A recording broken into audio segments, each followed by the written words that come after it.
Hey guys, tonight we step into a wet wind that presses your cloak to your back like a needy cat, while the road gleams with puddles shaped like broken mirrors. The hedges hiss, the sky keeps its opinions to itself, and every farmhouse window is a warm little square of no, you can't come in, you probably won't survive this, in the sense that within 5 minutes you'll be so cozily invested in other people's discomfort that you'll forget your own. So, before you get comfortable, take a moment to like the video and subscribe, but only if you genuinely enjoy what I do here. Tell me where you're listening from, and what time it is. I love watching our midnight map light up.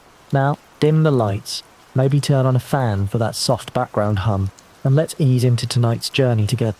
You trudge on, feeling the first cold soak into your shoes, the way secrets soak into gossip, creeping inevitable.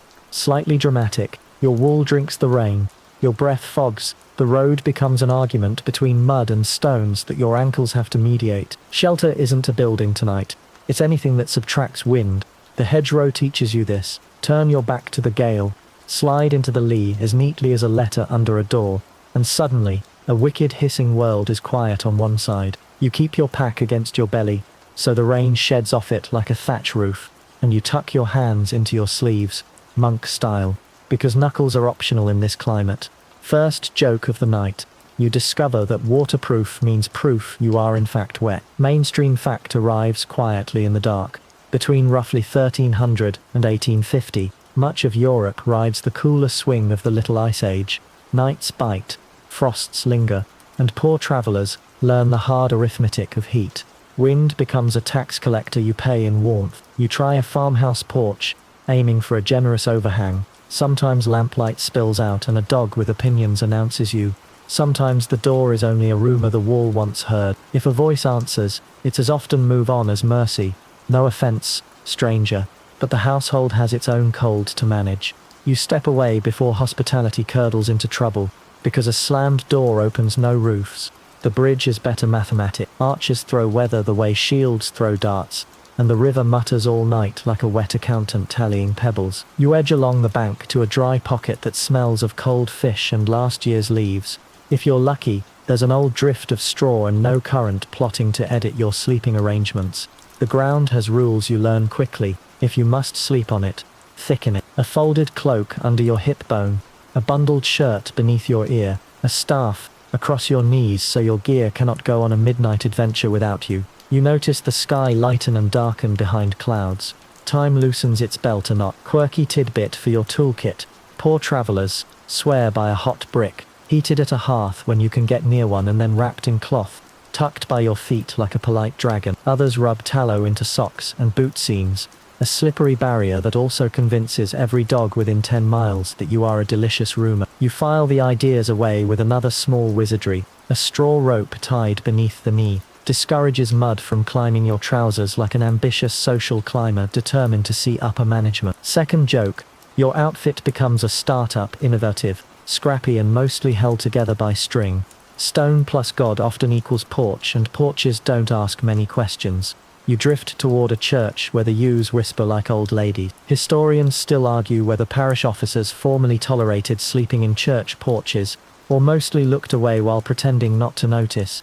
But you learn the practical version. Leave no mess, draw no notice, vanish with dawn. You tuck yourself beneath the carved lip where the rain falls one tile out and one tile down, and you lean against a door that saints have heard more confessions through than you have fingers. The wood is cold but consistent, which is more than can be said for the weather. Your stomach offers an unhelpful opinion about cold dinners. You nibble the tough heel of bread you saved, work it with your teeth until it remembers it used to be wheat, and sip water that tastes like it has read all the wrong books about minerality. You imagine an inn, the buttery glow, the clatter and warmth, and then you remember its ledger of add-ons, bed space, bedding, fire, fodder, possibly the very concept of breathing. You pretend you wouldn't pay for comfort even if you could, just to keep your dignity on speaking terms with your wallet. Third joke, you consider writing a stern letter to the management of the clouds, but customer support appears to be backlogged until spring. Smell becomes your smoke means people, which means both kindness and rules. Wet animal means shelter is near a buyer, a shed, a corner out of the rain. You step softly, a diplomat negotiating with thresholds, and sometimes generosity is folded into a low barn door like a secret, There's a bit of space by the car. Don't light anything. You thank the darkness because that's safer than speaking names. You curl near a wheel, away from hooves, and introduce your lungs to a new religion. Smoke. Another mainstream fact tucked into the straw. Many rural buildings keep a smouldering hearth even at night. With no chimney or only a high louvre, the smoke explores the room first and the sky second. There's a reason travelers cough. You angle yourself so the draft from a cracked door pulls the fumes away. You loosen your belt because shivering raises energy the way subscriptions renew suddenly, and with a small insult, you memorize 3 commandments. First, keep your feet dry. If you fail, change the problem by making them warm. Second, never sleep where runoff collects. Water is the undefeated champion of midnight surprises. Third, raise yourself off the ground. The earth steals heat and never leaves a tip. That liturgy of discomfort becomes almost comforting. Rules mean you have choices, and choices are a kind of shelter. Your mind inventories tiny mercies. A circle of warmed stones ferries heat back to your nest like coins in a purse. Pine boughs interlaced become a mattress that squeaks like a choir of tiny mice, yet keeps your bones from memorizing every pebble. In some regions, people stitch scraps of oiled cloth into capes that shrug off rain better than thick wool. Historians still argue whether such improvised oilskins were common among the poor, or mostly an artisanal fantasy surviving in a few coastal places. But the dream of dryness is a strong tailor. You draw your hood low and listen to night as if it were a long, complicated sentence that finally agrees to end. By the time dawn starts thinking about its shift, your body feels like an itemized list. Damp shoulder, tingling toes, a neck that learned 6 new angles, an appetite that can count past 10. Yet you've discovered something important. The night is large enough to be survived in small pieces. A hedge's lee, a porch's lip, the underbridge hollow where the river keeps all the secrets and none of the rain. You stamp warmth back into your feet, thank the anonymous architecture that sheltered you, shoulder your damp bundle of tomorrow, and set off carrying the new knowledge like a tucked-away ember, small, stubborn, and ready to glow when the next cold wind finds you. You leave the porch before anyone wakes to wonder who borrowed the doorway. Feet, remembering where last night's driest footprints hid. The road is a dull ribbon, and the hedges you befriended now pretend they never met you. Dogs don't pretend. The first signal is a chain tapping teeth. The second is that sharp inhale a yard dog takes before launching a thesis on trespass. You turn a little sideways, staff low, voice low, eyes not challenging, and let the wind carry your scent past the gate, like an apology. You practice the small theatre of not being bitten. Stand tall, so you read as a tree, not pray. Offer soft words. Keep your palm open. Let the cloak wrap your forearm in case diplomacy flops. A crumb or two flicked to the verge can redirect priorities. When zeal outruns manners, a pinch of ash blown upward makes a brief grey snow. 2 confused seconds is plenty to step wide and graceful. First joke, you call it strategic snowfall, because branding makes every inconvenience feel deluxe. Behind the barking is a nervous orchestra, cocks crowing at rumours, geese that believe in borders, shutters nudged by skeptical fingertips. You keep the crown of the lane when hedges are holy, then slide to the verge where the lane narrows to a wisp. The moon is a stingy lamp, but free. You cross commons in its pale favour, and save woods for moments when cloud rides herd on your silhouette. Even your boots learn courtesy, avoiding the wet seam that writes your travels in bright mud for patient readers. There is the other quiet worry, the one with gold eyes you only half see. Wolves live here, at least in reputation, and sometimes in reality. Once far off you heard a ripping saw on wet wood sort of cry, and decided the night didn't need footnote. You keep to open verges rather than tunnels of thorn, because even if wolves are shy, fear is not. Historians still argue whether wolves regularly hunted people in medieval and early modern Europe, or whether a few murderous winters swelled into a folklore chorus. You walk as if both stories might be true. Human hunters do not fear moonlight so much as rain. Footpads read travelers like clerks read accounts. Shoes, posture, pace, the price of your hat. Your stride says tired but purposeful. Your staff says not helpless. Your hat says unremarkable on purpose. You stage your money in 3 acts. A few coppers where a casual search will end, a sturdier handful stitched in the hem, and a last resort tucked behind the belt point beneath the buckle's tongue. A decoy purse jingles like a cheap tambourine. Second joke, you rehearse your line. Take it please, and spare me your customer satisfaction survey. Rumour is your lantern. At the well in the last village the bucket came up with news. 2 brothers haunting the spinney by the ford. A man with a scar who sells protection from trouble he resembles. An old woman who finds lost goods. Gossip is a safety manual printed on breath. You choose the long loop past the mill rather than the short hedged lane, because narrow places convert intentions into geography. Where you must take the lane, you walk the middle, so you can feel both ditches with your stick, and be nobody's wall ornament. Mainstream fact to pin in your sleeve by the 16th and 17th centuries on busy routes. Many towns maintained night watches and enforced curfews. Watchmen with halberds, bills and lanterns paced the streets to discourage thieves and midnight mischief. Their lanterns make islands. Between them are channels where all sorts of fish swim. You pass each island at an angle, close enough that your face is a friendly rumour, far enough that you remain no one in particular. If a watchman calls, you answer with specifics. The broken cart by the mill, the tithing man who waved you through. Proof can be tin. You pin a cheap pewter pilgrim badge near your cloak's hem, a scallop shell with all the authority of a child's crown. Some see piety, some see harmless, some see nothing at all. Nothing at all is often the safest category. Quirky tidbit for the pocket.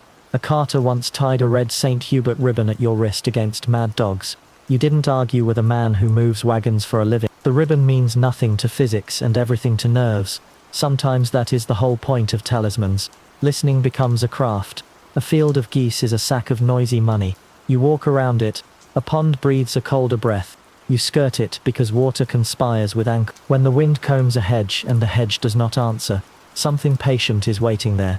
You transfer to the opposite side and let patience miss its chance. Third joke, you award yourself another victory against a particularly menacing clump of nettles. The fiercest highwaymen wear leaves when the budget is tight, and sometimes danger arrives packaged as kindness. A voice from a hedge recommends a hayrick behind the third cottage. Another praises a shortcut through the coppice. Sleep last, you remind yourself.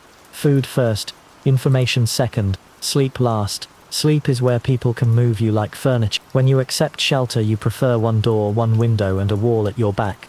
Your staff lies across your knees at a sly diagonal that can become a sentence if punctuation is required. Your pack strap loops twice around your wrist so nobody's helpful fingers can lighten you by moonlight. Forest margins smell of damp iron. Paths cross like arguments. You choose the one that keeps the moon at your left shoulder so any change in sky registers before trouble. Where blackthorn thickens into a prickly gate, you pay in scratches rather than interest.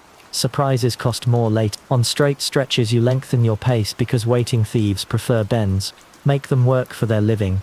And many decide to stay theoretical. Up on the common, silhouettes are honest. Every traveller becomes a cut paper doll walking inside a shallow silver bowl. Your mouth practices answers you hope not to spend. Where from? One parish behind the last where your name won't be checked. Whose man? A guild you once carried flour for. Want a drink? You admire the moon instead and keep moving. You don't sit on unfamiliar stairs. Stairs are stages. You don't stand inside doorways. Doorways are You pause where the road broadens into the democratic space of a crossroads. Then choose the branch with headroom rather than the one that promises intimacy with brambles and sudden acquaintances. Hours loosen into chewable pieces. You count ditches between way markers and name fields by the sounds they make. Stubble whispers. Fallow murmurs. Marsh breathes. Somewhere far off a dog argues with a dog and a third dog footnotes the debate. The moon, finally cooperative, pulls a soft veil over everything. Beneath it you cross the ford where the water is polite, and the stones remember your feet. You think of last night's smoke, of the ash in your pocket, of the porch lip that kept rain obedient, and feel the shy luxury of having learned something usable. Near midnight a wooden cross stands on a mound. Part piety, part geography. You touch it less for luck than to leave a breadcrumb of self in the world. A farmhouse shows a single square of fire. You do not turn in, you skirt the yard where the dogs are the local poets of alarm and slide into the old hollow way that hides your steps below the wind. In that shallow trench you breathe slower and lighter as under the bridge, and keep walking with the quiet knowledge that the night can be survived in small, careful pieces, so long as you remember to be smaller than danger and larger than fear. You angle toward the stead with the low thatch and the smell of warm animal, rehearsing your polite knock and your even politer retreat in case the door answers with a broom. The barn door is roped, not barred. The rope says locals only, but the wind says apply anyway. You touch the wood, whisper the traveller's liturgy, leave no mess, kindle no flame, thank everything twice, and hunt for the ladder to the loft. Hay whispers above like a choir doing scales. Somewhere a cow dreams in cud syllables. You slip into the dim, step on the rung that doesn't squeal, and emerge into a soft, scratchy landscape. where the roof and the mound of fodder meet, like two hands cupping a secret. It looks like heaven until you lie down. Then the hay remembers it used to be stalks with career aspirations. Your cloak is a treaty between skin and stubble, and you negotiate amendments with every shift. You build a shallow nest, one arm sweep, then another, so your bones don't file complaints about knots in the floorboards, and you lay your staff across your shins the way last night taught, punctuation ready, if a sentence needs emphasis. First joke, you rate the bedding 5 stars for ambience, 2 stars for not actively poking you, and a surprise surcharge for vivid relationship with dust. The loft is its own weather. Warm rises from the animals, a tide of milk-sweet breath and damp hide. That warmth is the poor traveller's furnace. Mainstream fact. People have slept over animals in byres and longhouses for centuries, the beasts' bodies pooling heat that helped families survive thin winters.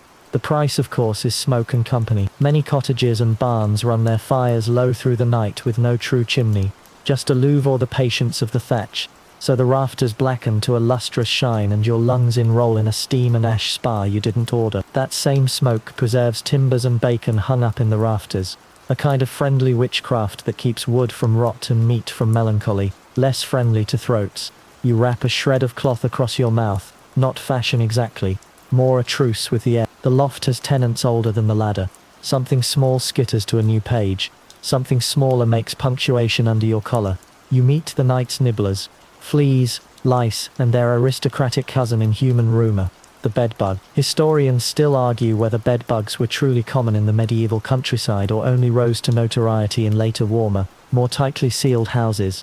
But your skin votes early and often that something with ideas lives in old straw. You counter-program with pockets of crushed herbs, quirky tidbit, because travellers have sworn by pennyroyal tansy and wormwood to make beds smell like a stern apothecary, and taste like regret to biting things.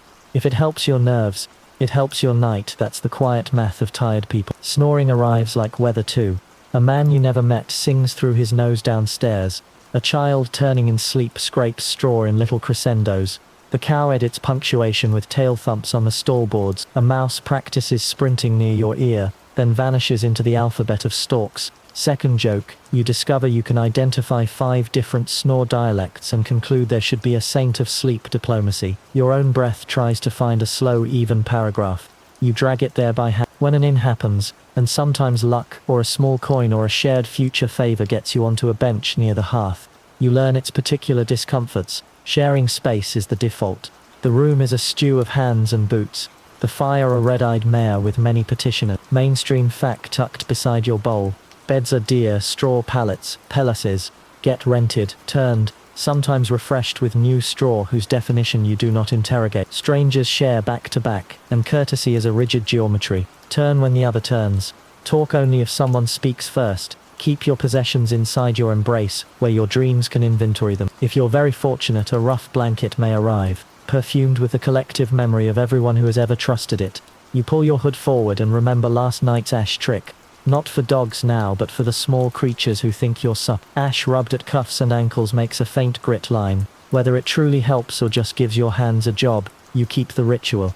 Above the hearth, the smoke hood or louve leaks gloom with a rotten-toothed smile. The air is braided oaken stew, wet wool and spilled ale, soap if the day was saintly, sweat if the day was honest. Someone plays a tune reluctantly on a pipe. Someone else plays cards with ambition and no money. You count the exits without looking like you're counting the exit. You drink thin ale if you can get it, because even the poorest house will thin the brew with water, and this is how villagers make water less argumentative with stomachs. You chew bread the way there are treaties, slowly with archive. Third joke, the crust could resole a shoe and you consider switching careers to cobbler mid-bite. Yet the inn's biggest hazard is exactly what you came for, heat. You drowse too close and wake with your eyebrows politely rearranged. You drool too far and a house cat files you under possible. The smoke's upside persists. The rafters drip blackened wisdom, and the meats hung there dream of fewer flies. You think about that bridge hollow from 2 nights ago, the clean cold that asked nothing but silence, and decide comfort is often a matter of trade-off. Here your bones stop arguing. Your lungs write a strongly worded letter, back in the loft because most nights are barns, not benches. You learn the night's rhythm. A rat thumps a barrel. A rooster half remembers dawn and gets scolded by a goose with no respect for chronology. The wind climbs down the ladder, changes its mind and leaves. You do the rope trick you learned. One loop of your pack's strap around wrist, one around ankle, staff across shins, cloak's hem tucked under your shoulder so drafts have to work for their crimes. If rain begins, the roof titters at the idea of dryness and then agrees to leak in 3 memorable places that are none of them where you aren't. You slide, you sigh, you survive. You also cultivate techniques folks swear by in markets and Quirky tidbit number 2. A tinker once taught you a flea candle. Set a bowl of water beneath a lit taper and the heat coaxes jumpers into the light, from which they acrobat too enthusiastically, and meet their bowl-shaped destiny. Does it work? Perhaps for morale, which is often the true pest. You also hear an old carter insist that sleeping with your socks reversed keeps bites away because they get lost. You try it once for the story and keep the story. Historians still argue whether the famous phrase "sleep tight" really comes from tightening rope-sprung beds with a key or whether that's a tidy modern folk etymology attached after the fact. Either way, you tug your cloak a little closer and wish tightness upon everything that keeps warmth where warmth belongs. There's a little ledger in your head you didn't ask for. On one side, warmth, a roof, walls that keep the wind from writing in your bones. On the other, cough, tickle, prickles, the democratic society of folk who also needed a place to lay their heads. The balance tilts back and forth like a hanging lantern. When it tilts to discomfort, you think of that ribbon from St. Hubert, the ash that became strategic snowfall for dog. The bridge's polite pocket of dry. The church porch whose saints pretended not to notice. These are your portable comforts. The callbacks that make the night feel less random and more like a long hallway with known doors. Toward the hour when cocks become philosophers and barns consider yawning, you ease yourself up, wrap the cloak across the most vocal joints, and climb down the ladder that squeaks just enough to keep secrets with you. You thank the boards with your hand, maybe for luck, maybe for manners, and step into the cooler air where smoke has not been promoted to supervisor. Your skin itches where stories will be tomorrow. Your throat feels brined. Your eyes wear a little black paint that no makeup artist would claim. But you walk straighter than when you arrived, warmed, fed a little, wiser a lot, and at the edge of the yard before the dogs remember who they are, you are already a rumour moving on. The road lifts toward a gate that sits like a stitched eyelid in the town wall, and the air carries that end-of-day feeling. Bakers banking coals, smiths rinsing soot, children negotiating one more game before somebody invents bedtime. A bell begins to tremble, and then speaks the word you don't want to hear yet. Curfew. You lengthen your stride with the dignified panic of a person who respects gates conceptually but prefers them open practically. Joke 1. You arrive with the speed of someone who has just remembered what outside means after dark. If the porters are still at their benches, you practice the ritual of entry. You keep both hands visible, because nothing excites a gate like pockets. You say exactly where you came from. One parish back, the mill with the missing plank, the cross where you touched the wood, and exactly why you are here: to pass through, to sleep lawfully if fortune smiles, to spend 2 honest coins and 0 dishonest intentions. Mainstream fact slips in with the porter's yawn. Many towns across medieval and early modern Europe shut their gates at sunset and rang a curfew, cover the fire to reduce nighttime accidents and mischief. The bell was both fire safety reminder and social dimmer switch. Inside, the watch will fan out with lanterns and long-shafted bills. But for now, your world shrinks to a wicket door and a man deciding whether your night happens on wood or weather. Tolls are little poems with numbers. Sometimes you pay mirage for walls, pontage for bridges, pavage for streets, because even cobbles like compliments paid in coins. The clerk's tablet has notches. Your memory has the shape of your money. His lamp breathes smoke in your face like a tired dragon. If you are unlucky and the gate already shut, there's a smaller ritual through the postern. Polite knocking until your knuckles compose a lament, then a narrow eye slot, then a narrower voice. You may buy a bedcloser's patience with a small overtime fee, also known as the Lamp Oil Appreciation Fund. You decide whether the fee is cheaper than the bridge hollow outside, remembering smoke in your lungs and fleas in your socks, and conclude that budgets are just weather with math. Inside is not safety, inside is rules. The watchman who halts you carries a halberd, a lantern and an opinion about faces. You tilt yours into the light, not too eager, not too shy, offering the pewter pilgrim badge you pinned near your hem for this exact theatre. Scallop shell, cheap as a rumour, but it reads as piety to half the world and harmlessness to the other half. He asks your business by night. You answer with nouns. Watchman like stable, cousin, early cart, Guildhall step at dawn. Your accent tightens its belt. You flatten the vowel that would advertise you as from 3 villages away where uncles marry like vines, and everyone pronounces bread like bread. Joke 2. You are suddenly bilingual in please and sorry, Papers, when you have them, are arithmetic that towns understand. A crumpled letter of character from a reeve 2 parishes back. A note from a churchwarden that says you carried timber fairly and paid for your ale. A tally mark on a stick that corresponds to a small debt already settled. These are your passports in a world where printing is young and memory is long. Quirky tidbit.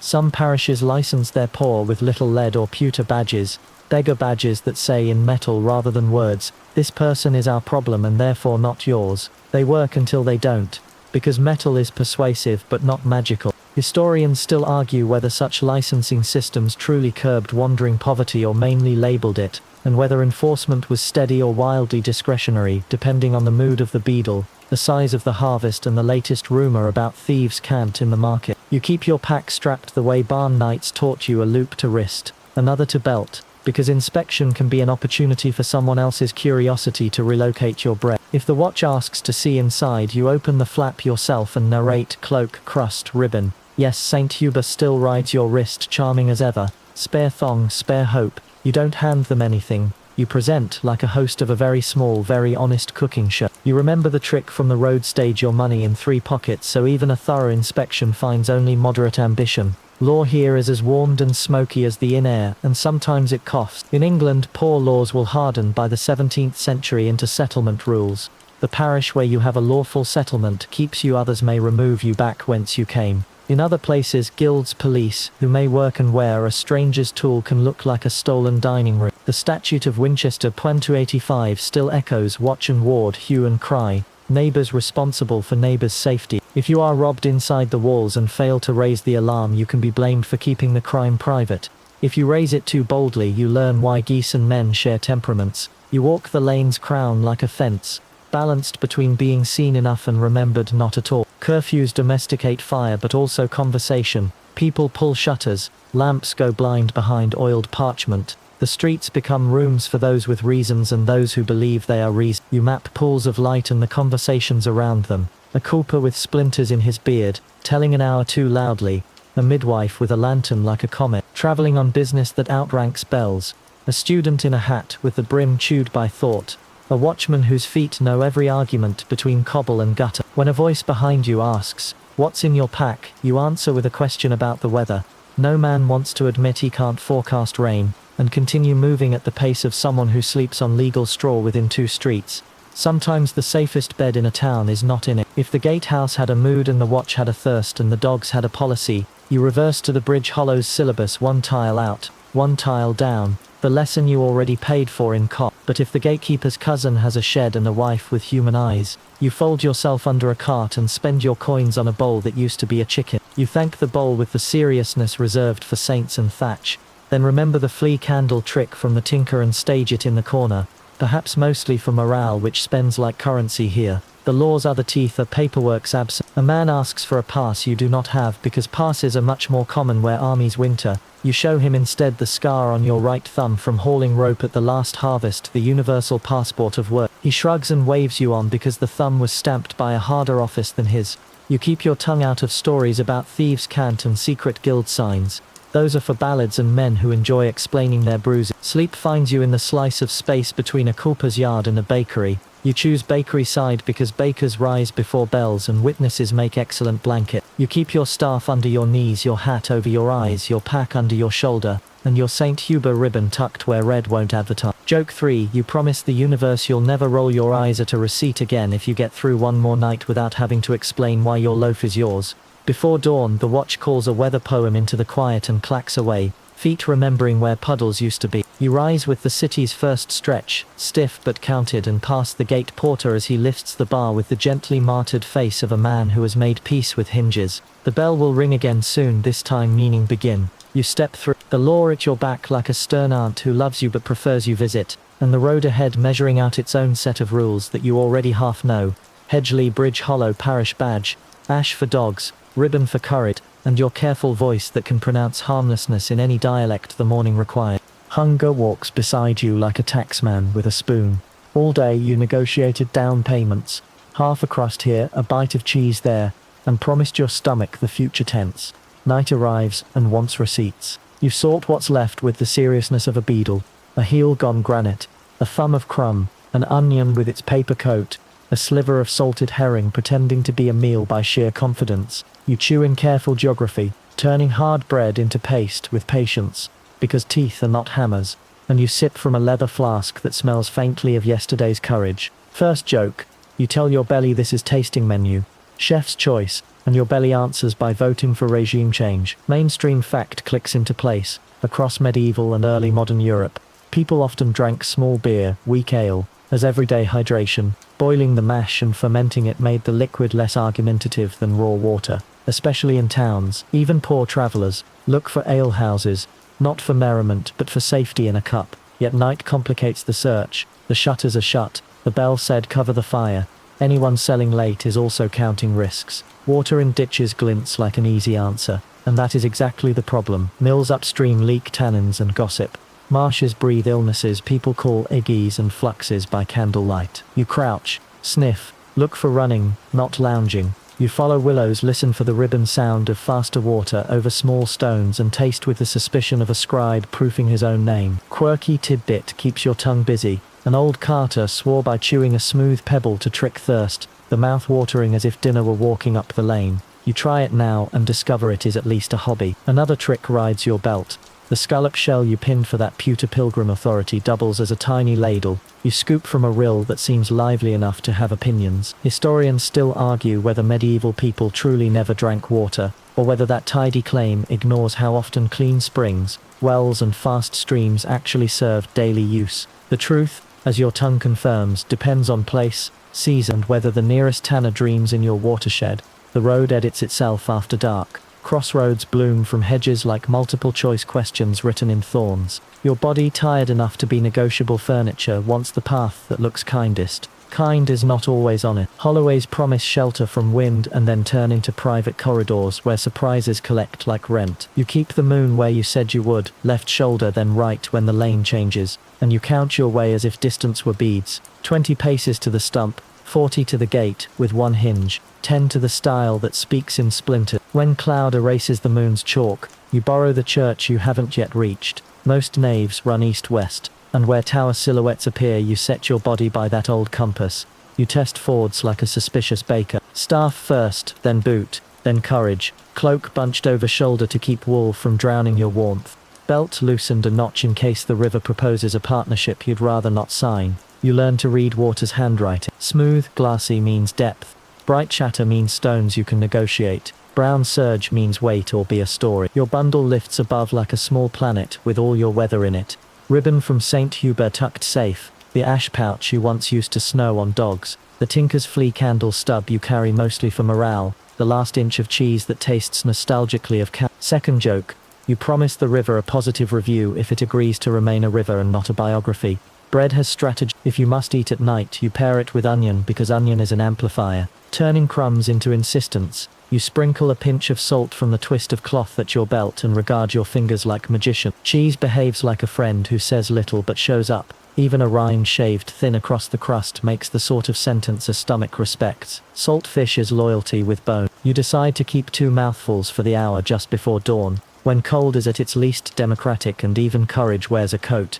Exhaustion bends maps. The lane you swear ran straight yesterday now tries to flirt with a coppice, and you must be the boring adult who says not tonight. Folk tales lean over fences to volunteer advice. Will-o'-the-wisps, foxfire, marsh lights, that lead you off roads and into the editorial corrections of cold water. You see a glow slink along a reed bed and choose to admire it without becoming colic. Historians still argue whether Ignis Fatuus genuinely lured night walkers to danger or whether the stories mainly warn children and travelers to respect wetlands. Either way, your interest in science is robust and your interest in experiments is small. A star cuts through, then another, and you can find yourself again. The lodestar is where it has been all your life, pinned to the same invisible hinge. You breathe to its tempo, slow in, slower out, and feel your stride regularize as if someone rewound you a quarter hour. Your staff taps the crown of the lane, not the ditch. Your hat brim returns to its helpful angle. Your mind stops narrating menus you cannot eat. Third joke. You decree that every mile henceforth is named after food.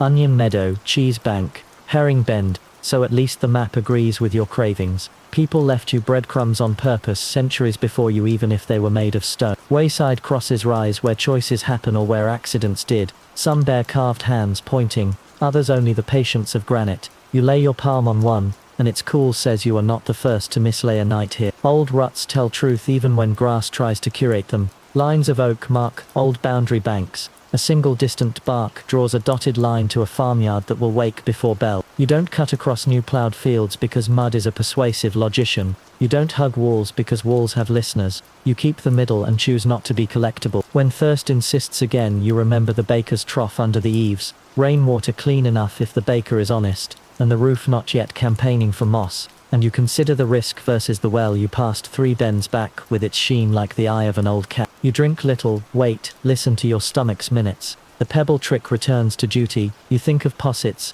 milk warmed and soured with ale, a bedtime nurse's trick, and file the fantasy under winter generosity, a future chapter. The road slides gently down toward a ford you crossed in daylight 3 days ago. It is narrower than memory, faster than politeness, and colder than negotiation. You cross with a seriousness that makes jokes whisper rather than speak. On the far bank you climb into a col that holds wind like a bowl, and you find your one-tree landmark, a hawthorn snag that holds the moon on 2 twigs. Somewhere beyond it, a mill race tells you the left-hand lane is town, and the right is orchard. You take town not because you want walls tonight, but because bakers are scandalously punctual with fire, and you prefer your witnesses baked. At last your heel taps the cobble you named Bread Lane, and a smell arrives like a treaty with mercy. You keep 2 mouthfuls of the crust for ritual, one now so your hands understand they are still in charge, one after you lie down so your dreams understand they will be consulted. You tuck your pack strap through your belt, lay your staff across your knees, touch the St. Hubert ribbon like a tiny red lantern,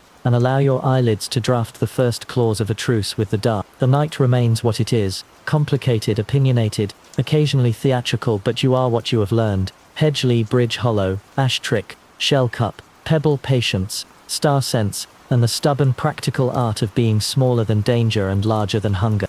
Let the map soften now. The road you counted in hedges and breaths dilates into something wide and simple, a ribbon with no knots. The Hedgeley you found earlier becomes a gentle slope of thought, and the porch lip is just a curved shadow where your mind can rest its weight without asking permission. You feel the staff across your knees becoming lighter, almost a memory of wood, and the pack under your shoulder loosens into the shape of a pillow that remembers every kindness you taught it. Listen for the quiet sounds that mean safe places, the slow river syllables from the bridge hollow, the bakery's earliest scrape like a match struck very far away, a watchman's lantern ticking on its hook as he pauses to yawn. Even the barn loft's straw, which once spoke in prickles, settles into a low, comfortable whisper, like pages turned with care. The smoke that earlier argued with your throat has learned to behave. It thins into the faint, clean line of warmth you can breathe without thinking about it. Beneath your fingertips, the St. Hubert ribbon is cool and smooth. Not talisman now, but thread you can follow back through the night, through the small inventions you carried. Ash for dogs, shell for water, pebble for thirst, candle for morale, each one dimming to a quiet ember, and then to a reassuring warmth that asks nothing of you. The stars that once were measures become slow, steady ornaments, not for finding but for feeling. You know where you are because you have already arrived. Let your breath move like the river under the arch, a little slower, a little heavier, always forward. Let your shoulders remember how a hedge learned to subtract the wind. Let your eyes rest behind the brim of a hat that needs no keeping. The road keeps itself now, the night keeps you, and somewhere already the day is laying out a small, clean table in the oven's glow.